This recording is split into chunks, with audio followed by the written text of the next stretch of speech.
Assalamualaikum warahmatullahi wabarakatuh. Salam sejahtera untuk kita semua dan salam sehat semuanya. Jumpa lagi dengan saya Surono untuk membahas Sistem Nasional Sertifikasi Profesi. Ini adalah untuk awareness, memahami dan internalisasi tentang asesmen berbasis kompetensi bagi asesor kompetensi. Sebelum kita mulai, jangan lupa subscribe. Terima kasih.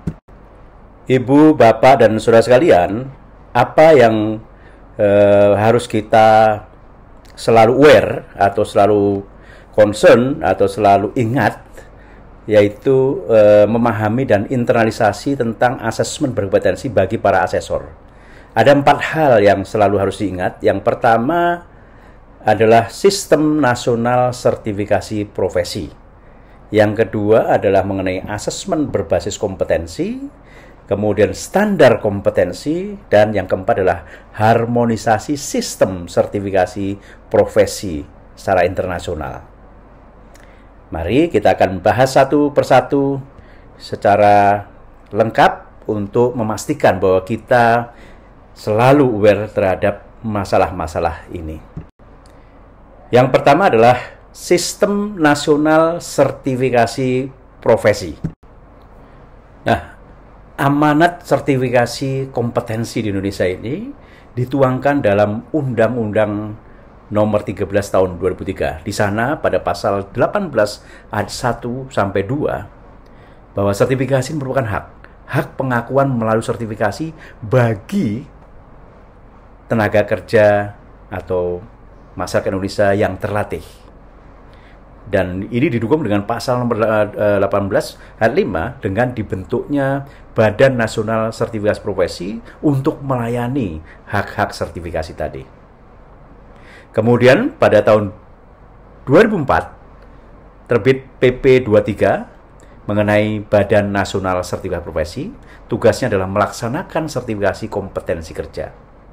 Kemudian pada tahun 2018 disempurnakan menjadi PP 10 dengan tugas tetap melaksanakan sertifikasi kompetensi kerja, namun diuraikan di sana fungsinya, yaitu melalui pelaksanaan dan pengembangan sistem sertifikasi kompetensi kerja, kemudian pelaksanaan pengembangan sistem sertifikasi pendidikan dan pelatihan vokasi, yang ketiga, pembinaan dan pengawasan pelaksanaan sistem sertifikasi kompetensi kerja nasional, kemudian keempat adalah pengembangan pengakuan sertifikasi kompetensi kerja nasional dan internasional, kemudian pelaksanaan pengembangan kerjasama antar lembaga baik nasional dan internasional di bidang sertifikasi profesi, dan pelaksanaan dan pengembangan sistem data dan informasi sertifikasi kompetensi kerja yang terintegrasi. Inilah, Ibu sekalian, amanat sertifikasi kompetensi yang diemban oleh Badan Nasional Sertifikasi Profesi untuk melayani hak sertifikasi bagi warga negara yang terlatih dan kompeten. Baik, Ibu, Bapak, dan saudara sekalian, bagaimana Badan Nasional Sertifikasi Profesi mengembangkan Sistem Nasional Sertifikasi Profesinya? Ini digambarkan dalam bentuk diagram ini. Mulai inputnya adalah SDM terlatih dan atau berpengalaman dalam sistem standarisasi kompetensi nasional Indonesia.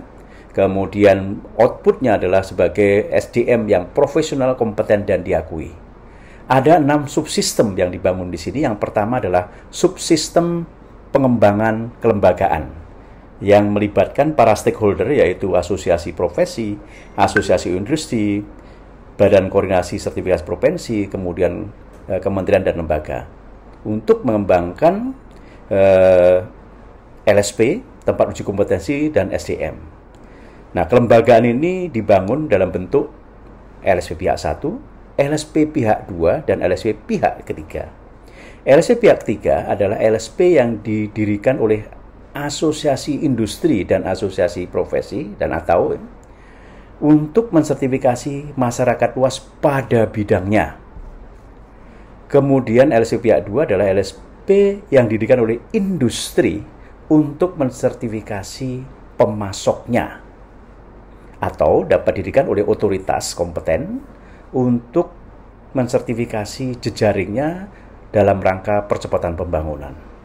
Kemudian LSPA 1 adalah LSP yang didirikan oleh industri untuk mensertifikasi karyawannya sendiri. Sedangkan atau LSPA 1 dapat didirikan oleh lembaga pendidikan dan pelatihan untuk mensertifikasi muridnya atau peserta didiknya selama proses pembelajaran. Untuk menjamin mutu dari pelaksanaan sertifikasi lembaga ini, maka ada subsistem lisensi LSP yang tujuannya adalah ini mendelegasikan wewenang atau mendelegasikan tugas untuk melaksanakan sertifikasi yang dilakukan dengan lisensi berdasarkan sistem jaminan mutu untuk lembaga sertifikasi profesi. Nah, selanjutnya pelaksanaan sertifikasi dalam subsistem ini adalah ada 3 jenis skema yang dibangun di sana, yaitu yang pertama adalah skema sertifikasi KKNI, kemudian skema sertifikasi okupasi nasional, kemudian ada skema sertifikasi untuk klaster sesuai dengan kebutuhan pengguna. Nah, untuk menjamin rekognisinya, maka ada subsistem harmonisasi sertifikasi. Di sini, harmonisasi untuk rekognisi atau dalam rangka rekognisi atau pengakuan lintas sektor, lintas profesi, maupun lintas negara yang menghasilkan atau membangun mutual recognition arrangement. Selanjutnya, untuk memberikan gambaran dan transparansi dan informasi serta pelayanan yang cepat, maka ada subsistem pengembangan informasi dan komunikasi sertifikasi di sana.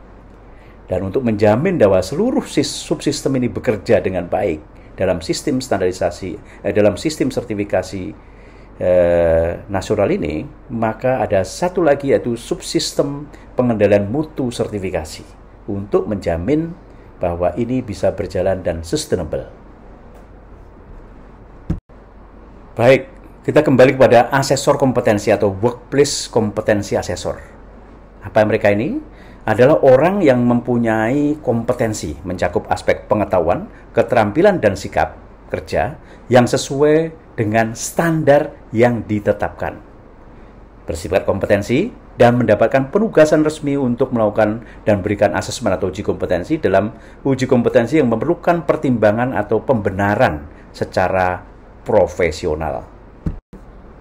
Baik, setelah kita membahas yang pertama tadi mengenai sistem nasional sertifikasi profesi, kita lanjutkan dengan yang kedua adalah asesmen berbasis kompetensi.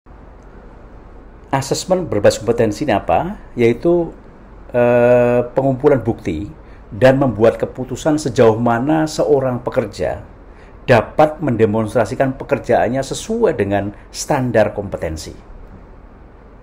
Nah, ketika peserta sudah dapat mendemonstrasikan kompetensinya, baik dari hasil pelatihan ataupun pengalaman di tempat kerja, maka dapat diberikan pengakuan atas pencapaiannya, baik melalui RPL, rekognisi pembelajaran lampau atau recognition prior learning, untuk mengikuti jenjang pelatihan berikutnya atau pengakuan kompetensi terkini atau RCC. Atau recognition current kompetensi untuk mendapatkan sertifikat kompetensi. Nah, filosofi dari asesmen berbasis kompetensi ini menurut Harris, Guthrie, Horvath, dan Ludenberg tahun 95 ada 3. Ini penting sekali. Yang pertama adalah berbasis kriteria. Nah, ini asesmen ini berdasarkan bukti dengan hubungannya dengan standar industri atau serangkaian kriteria untuk menentukan kompetensi. Yang kedua, filosofinya adalah berbasis bukti. Suatu proses yang membandingkan bukti kompetensi dengan suatu standar. Jadi selalu membandingkan kompetensinya dengan standar kompetensi. Yang ketiga adalah partisipatory. Nah, kandidat ini terlibat dalam proses asesmen. Di mana dia terlibat? Mulai dari awal pelaksanaan asesmen, langkah pertama menyesuaikan, kontekstualisasi dan sebagainya, dan asesmen mandiri. Di sini peserta itu menyatakan dulu bahwa saya kompeten, baru proses asesmen bisa dilanjutkan. Ini penting filosofi ini. Jadi yang pertama saya ulangi, berbasis kriteria, berbasis bukti, dan partisipatori. Kemudian bagaimana sih visualisasi kecakapan bekerja atau orang yang kompeten dan mampu bekerja itu seperti apa? Ini digambarkan dalam model visualisasi kecakapan bekerja atau employment skill. Di sana ada intinya ada standar kompetensi, bahwa orang yang kompeten tadi mempunyai pengetahuan, keterampilan, dan sikap kerja sesuai dengan standar kompetensi. Dalam 5 dimensi kompetensi, kita lihat di situ ada 5 dimensi kompetensi, mulai dari keterampilan atau task skill, keterampilan melakukan tugas-tugas sesuai dengan standar tadi. Kemudian yang kedua adalah task management skill, kemampuan untuk mengelola tugas-tugas dalam suatu paket tugas seperti satu skema sertifikasi dan sebagainya. Kemudian keterampilan mengatasi masalah atau contingency management skill.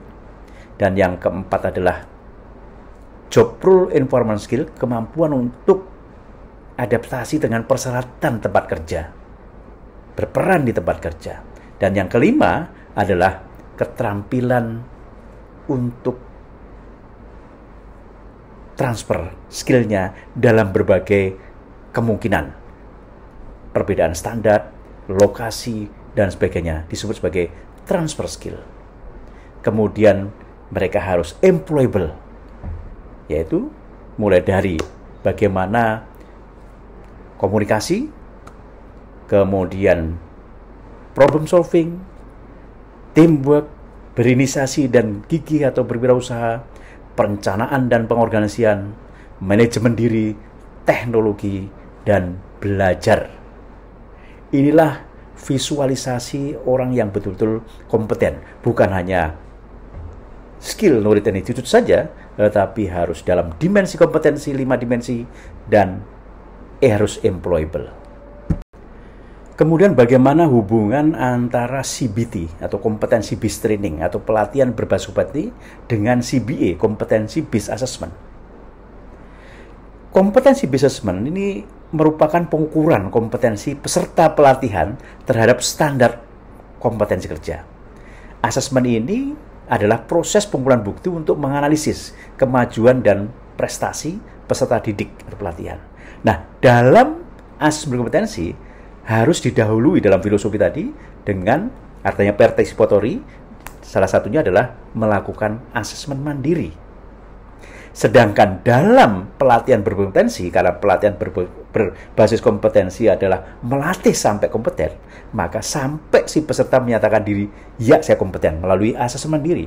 Inilah cross antara pelatihan berbasis kompetensi dengan asesmen berbasis kompetensi. Pelatihan berbasis kompetensi diakhiri dengan peserta mengaku saya kompeten, sedangkan asesmen berkompetensi diawali dengan asesmen mandiri.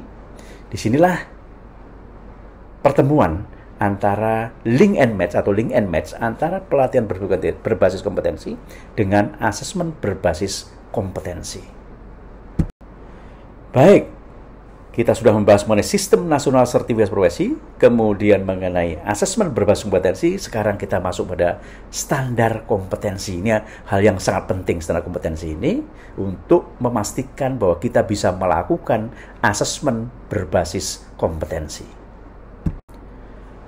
Ibu, Bapak, dan saudara kalian, kita mengenal standar kompetensi ini, basis utamanya adalah RMCS, Regional Model Kompetensi Standar, yang kemudian dia menjadi acuan bagi setiap negara di dunia ini untuk membangun standar kompetensi nasionalnya menjadi SKKNI.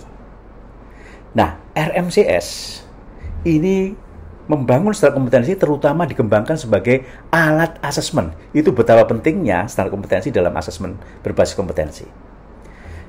Nah, standar ini mendeskripsikan keterampilan, pengetahuan, dan atribut yang dibutuhkan orang untuk melakukan peran kerja. Nah, baru kemudian standar kompetensi juga digunakan untuk menginformasikan desain kurikulum. Yang pertama. Yang kedua, benchmark kualifikasi nasional dan internasional. Kemudian yang ketiga, mengakui keterampilan atau rekognisi. Dan yang keempat adalah merencanakan pengembangan karir. Ini sangat penting standar. Tapi yang utama standar kompetensi adalah sebagai alat asesmen untuk asesmen berbasis kompetensi. Nah, standar kompetensi ini mendeskripsikan keterampilan pengetahuan yang dipersyaratkan untuk melakukan suatu tugas atau aktivitas pada tingkat yang dipersyaratkan oleh standar. Nah, terdapat beberapa standar kompetensi, yakni SKKNI atau Standar Kompetensi Kerja Nasional Indonesia, kemudian Standar Kompetensi Kerja Internasional, dan Standar Kompetensi Kerja Khusus. Nah, Ibu sekalian, di Indonesia alhamdulillah kita mempunyai sistem standarisasi kompetensi kerja nasional, merupakan tatanan keterkaitan komponen standarisasi kompetensi kerja nasional yang komprehensif dan sinergis dalam rangka meningkatkan kompetensi sumber daya manusia Indonesia. Ada 4 subsistem dalam sistem standarisasi kompetensi kerja nasional itu. Yang pertama adalah pengembangan standar. Pengembangan standar ini sangat penting, bisa ada melalui proses adopsi, yaitu mengadopsi utuh dari suatu standar kompetensi nasional maupun internasional atau standar khusus. Kemudian adaptasi, mengadopsi dengan penyesuaian-penyesuaian. Dan kemudian yang ketiga melalui research and development dan menghasilkan SKKNI. Kemudian subsistem kedua adalah penerapan standar. Standar ini diterapkan melalui pemberlakuannya mulai dari voluntary atau sukarela, kemudian advisory atau disarankan, biasa dalam rangka percepatan pembangunan, kemudian wajib atau mandatory atau compulsory. Wajib ini biasanya dalam rangka misalnya berkaitan dengan security, safety, atau mempunyai potensi dispute besar di masyarakat. Kemudian dalam rangka akreditasi LPK sebagai ruang lingkupnya, pelatihan berbasis kompetensi penerapannya, kemudian dalam rangka lisensi LSP dan sertifikasi kompetensi. Nah, penerapan ini bagaimana supaya diakui? Maka ada subsistem yang namanya harmonisasi standarisasi melalui kerjasama lintas sektor maupun lintas negara, atau notifikasi. Notifikasi apabila kita menerapkan wajib, maka kita harus menotifikasi dengan mitra negara-negara mitra bisnis kita untuk menghasilkan mutual recognition arrangement, sehingga akan menghasilkan SDM yang profesional, kompeten, dan kompetitif. Untuk menjamin bahwa seluruh sistem ini berjalan terus lestari atau sustainable, maka ada subsistem lagi, yaitu pembinaan dan pengendalian. Inilah sistem standarisasi kompetensi kerja nasional kita yang luar biasa. Struktur standar kompetensi kita dalam bentuk unit kompetensi ini adalah kegiatan terkecil yang output atau hasil merupakan suatu satuan yang terukur. Di sana ada yang pertama adalah struktur dari mulai judul unit beserta kodenya, tulisannya di sana. Kemudian deskripsi unit, elemen. Ya. Elemen ini merupakan langkah-langkah suatu proses. Kemudian kriteria unjuk kerja. Setiap elemen ada kriteria unjuk kerja. Kemudian ada batasan variabel yang menguraikan sesuatu yang punyai variabel di dalam setiap KUK. Kemudian ada panduan penilaian untuk memastikan bahwa asesmen ini sesuai dengan standar yang dibangun. Inilah kerangka atau struktur daripada unit kompetensi. Ibu, Bapak, dan saudara sekalian, ini adalah model interface bagaimana penerapan dan ketelusuran standar kompetensi pada pengembangan SOP industri, bagaimana penerapan di industri, kemudian pengembangan kurikulum di lembaga pendidikan pelatihan, dan sertifikasi kompetensi. Kalau kita lihat, Ibu sekalian, di sini di kolom kedua, ini mengenai SKKNI, SKKI, maupun standar kompetensi, ada struktur yang di-guide oleh ILO tadi dengan RMCS-nya, sehingga antar negara mempunyai format yang kurang lebih sama atau ekivalen, yaitu mulai di judul unit kompetensi, deskripsi unit, elemen, kriteria unjuk kerja, dan batasan variabel, serta panduan penilaian. Nah, Ibu sekalian, sebenarnya standar kompetensi merupakan konsensus dari SOP-SOP-nya industri. Judul unit ini sebenarnya ada berasal dari judul SOP, deskripsi unit berasal dari ruang lingkup dari SOP, elemen berasal dari langkah utama proses, kriteria unjuk kerja berasal dari instruksi kerja di industri, batasan variabel berasal dari spek sesuai dengan konteks, kemudian panduan penilaian berasal dari quality assurance. Begitu dikonsensuskan, yang mungkin SOP-nya berbeda-beda, maka menjadi generik, menjadi standar kompetensi. Di sini, Ibu sekalian, begitu jadi standar kompetensi, bagaimana penerapan di industri apabila misalnya industri yang belum punya SOP-SOP tadi? Maka dalam menggunakan SOP, maka tinggal ambil standar kompetensi ini untuk menjadi SOP. Judul unit menjadi judul SOP, deskripsi unit menjadi ruang lingkup SOP, elemen menjadi langkah-langkah utama proses. Kemudian kriteria unjuk kerja menjadi instruksi kerja. Kalau di standar kompetensi berkalimat pasif, maka begitu menjadi SOP dibuat menjadi kalimat perintah karena instruksi. Batasan variabel menjadi spek sesuai dengan konteks untuk dikontekstualisasikan. Kemudian panduan penilaian menjadi quality assurance. Maka jadilah SOP yang generik, dan kemudian industri menambahkan konteks sehingga industri bisa menyatakan yes bahwa produk saya sesuai standar dan regulasi teknis. Ini penting bagi industri untuk menyatakan ini, untuk mengkomunikasikan pada konsumen bahwa produknya dikerjakan sesuai dengan SOP yang mampu telusur dengan standar kompetensi. Kemudian bagaimana menerapkan di pendidikan dan pelatihan? Maka ini dalam DAKUM atau Develop Curriculum ini menjadi standar, ini menjadi acuan untuk membuat capaian pembelajaran atau bahkan langsung menjadi capaian pembelajaran atau CP. Judul materi pembelajaran ini berasal dari judul kompetensi yang merupakan tujuan instruksional umum, kemudian deskripsi menjadi ruang lingkup materi pembelajaran, elemen menjadi tujuan instruksional khusus atau learning objective, kriteria unjuk kerja menjadi kriteria unjuk kerja, batasan variabel menjadi kontekstualisasi pembelajaran, dan panduan penilaian menjadi evaluasi dan indikator kompetensi. Sehingga kalau kurikulum dibangun mampu telusur dengan standar kompetensi, maka dijamin lulusannya mampu bekerja menjalankan SOP di industri. Nah, selanjutnya untuk sertifikasi, apabila kurikulum pelatihan tadi sesuai kurikulum yang mampu telusur dengan standar kompetensi, maka bila dilakukan sertifikasi seharusnya dia kompeten. Juga bagi industri yang tidak sempat latihan, tapi SOP-nya mampu telusur dengan standar kompetensi, maka dia bisa langsung sertifikasi, karena sertifikasi selalu sesuai dengan standar kompetensi. Inilah bagaimana cara menikmati standar kompetensi untuk penerapan di industri dan juga pengembangan kurikulum serta sertifikasinya. Maka kita bisa menikmati standar ini sehingga bila Ibu sekalian menanyakan sesuatu di dalam Google, jangan hanya misalnya mendesain website hanya begitu saja, tapi mendesain website tambahin di dalam Google tadi SKKNI atau standar kompetensi. Maka kita akan mendapatkan informasi yang langsung sesuai dengan standar untuk segera kita bisa terapkan.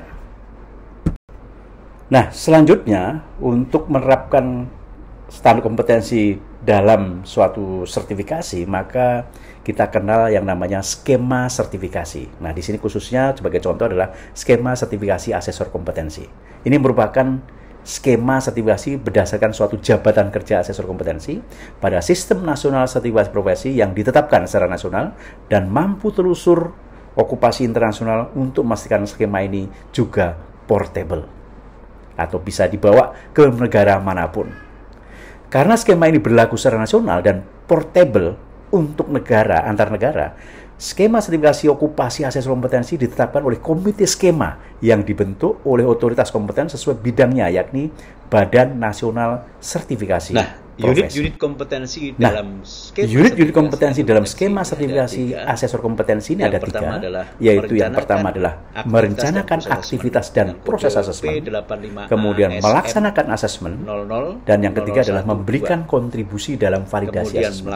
Ini semua berdasarkan Kode SKKNI 333 atau Triple Tri ASM 2020.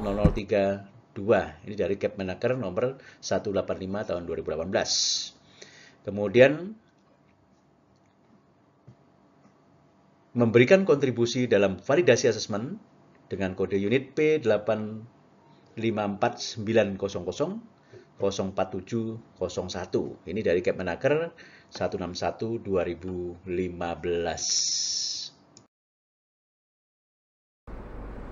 Baik, Ibu sekalian, kita melangkah kepada yang keempat, yaitu harmonisasi sistem sertifikasi.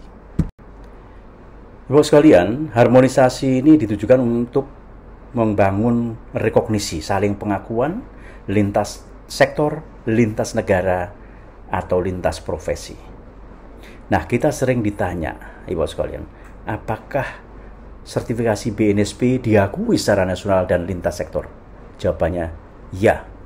Bila tidak, kemungkinan besar mereka belum punya atau belum ada pedoman cara mengakuinya. Yang kedua, sering kita ditanya, apakah sertifikat BNSP diakui oleh negara lain? Jawabannya, ya. Untuk skema-skema yang dibuat portable dan ada kerjasamanya. Nah, Ibu sekalian, kita sudah mengenal BNSP ini sudah berharmonisasi dalam sistem sertifikasinya dengan di tingkat ASEAN, ada ASEAN Guiding Principle, ada ASEAN Qualification Reference Framework, ada MRE ASEAN, ada ASCEN untuk penanggulangan bencana. Kemudian di Asia kita punya APO, ASEAN Productivity Organization. Di Eropa kita ada IESEPA, OPITO misalnya, dengan Australia, dan juga dengan dunia, ya ILO. Ini adalah harmonisasi yang dibangun dan masih banyak lagi saya yakin oleh Badan Nasional Sertifikasi Profesi. Baik, Ibu sekalian, kita sudah membahas 4 hal yang harus betul-betul kita aware, yaitu yang pertama mengenai Sistem Nasional Sertifikasi Profesi, yang kedua mengenai asesmen berbasis kompetensi, yang ketiga tadi kita sudah membahas mengenai standar kompetensi, dan yang keempat adalah mengenai harmonisasi standar kompetensi. Ini sangat penting, harus kita selalu aware dalam penerapan standar dan juga asesmen serta sertifikasi kompetensi. Berikutnya yang tidak kalah pentingnya adalah mengenai istilah dan definisi agar kita selalu sesuai dengan persyaratan di dalam istilah dan definisi yang berkaitan dengan asesmen dan sertifikasi kompetensi. Istilah yang pertama adalah asesor kompetensi. Ini adalah seseorang yang memiliki kompetensi dan memenuhi persyaratan untuk melakukan dan atau menilai asesmen kompetensi pada jenis dan kualifikasi tertentu. Jenjang asesor kompetensi adalah calon asesor kompetensi, dan asesor kompetensi kepala atau lead asesor. Yang kedua, master asesor kompetensi adalah personil bersertifikat kualifikasi master asesor, kompetensi bidang tertentu dan diberi tugas untuk melatih asesor kompetensi. Yang ketiga, lead asesor kompetensi adalah personil yang bersertifikat kualifikasi asesor kepala, kompeten bidang tertentu dan diberi tugas untuk memimpin pelaksanaan asesmen pada lembaga sertifikasi profesi. Yang keempat adalah asesi atau peserta sertifikasi, adalah tenaga kerja atau angkatan kerja yang memiliki latar belakang pendidikan dan atau pelatihan dan atau pengalaman kerja yang relevan dengan standar kompetensi kerja yang diakses. Yang kelima, sertifikasi kompetensi kerja adalah proses pemberian sertifikat kompetensi yang dilakukan secara sistematis dan objektif melalui uji kompetensi yang mengacu kepada standar kompetensi kerja nasional Indonesia, standar internasional, dan atau standar khusus. Yang keenam, standar kompetensi kerja nasional Indonesia adalah rumusan kemampuan kerja yang mencakup aspek pengetahuan, keterampilan dan atau keahlian, serta sikap kerja yang relevan dengan pelaksanaan tugas dan syarat jabatan yang ditetapkan sesuai dengan ketentuan peraturan perundangan yang berlaku. Yang ketujuh, standar kompetensi kerja internasional adalah standar kompetensi kerja yang dikembangkan dan ditetapkan oleh suatu organisasi multinasional dan digunakan secara internasional.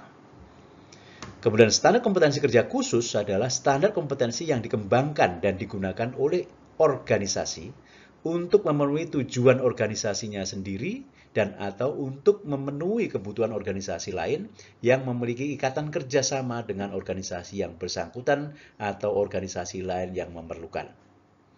Kemudian unit kompetensi adalah kegiatan terkecil yang output atau hasilnya merupakan satu satuan yang terukur. Dan elemen kompetensi adalah uraian tentang langkah-langkah kegiatan yang harus dilakukan dalam melaksanakan unit kompetensi. Berikutnya adalah KUK, kriteria unjuk kerja, adalah tentang kinerja yang harus dicapai pada setiap elemen kompetensi. Kemudian profesi adalah bidang pekerjaan yang memiliki kompetensi tertentu yang diakui oleh masyarakat.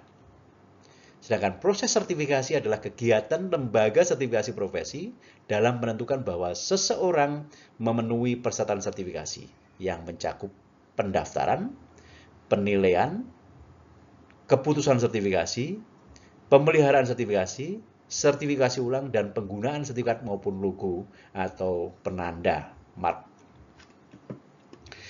Yang ke-14, skema sertifikasi adalah paket kompetensi dan persyaratan spesifik yang berkaitan dengan kategori jabatan atau keterampilan tertentu dari seseorang. Berikutnya adalah skema sertifikasi KKNI. Pola sertifikasi kompetensi yang digunakan sebagai acuan pelaksanaan sertifikasi kompetensi profesi yang terdiri sekumpulan unit kompetensi yang bersumber dari standar kompetensi kerja serta persyaratan lain yang berkaitan dengan pengakuan kompetensi pada jenis pekerjaan dan atau kompetensi pada jenjang kualifikasi KKNI. Kemudian skema sertifikasi okupasi nasional yaitu pola sertifikasi kompetensi yang digunakan sebagai acuan pelaksanaan sertifikasi kompetensi profesi yang terdiri dari sekumpulan unit kompetensi yang bersumber dari standar kompetensi kerja dan persyaratan lain yang berkaitan dengan pengakuan kompetensi pada okupasi nasional.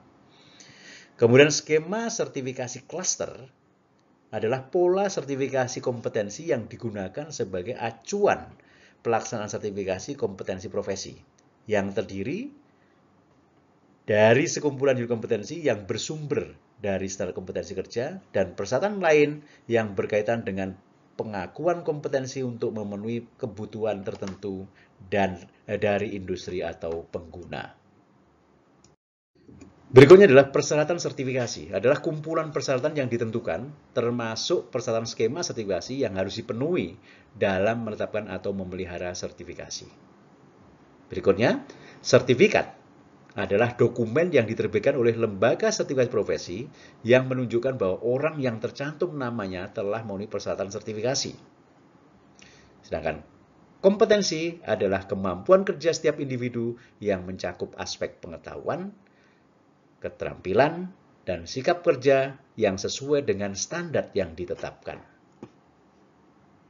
Berikutnya adalah mengenai kualifikasi.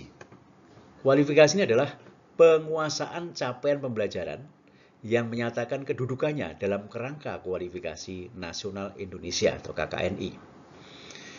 Sedangkan kerangka kualifikasi nasional Indonesia adalah kerangka penjenjangan kualifikasi kompetensi yang dapat menyandingkan, menyetarakan, mengintegrasikan antara bidang pendidikan dan bidang pelatihan kerja serta pengalaman kerja dalam rangka pemberian pengakuan.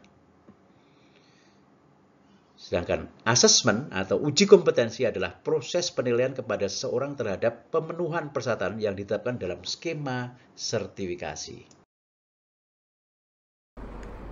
Baik, alhamdulillah kita sudah membahas mengenai hal-hal yang kita harus aware dalam rangka sertifikasi profesi ini. Terima kasih atas perhatiannya.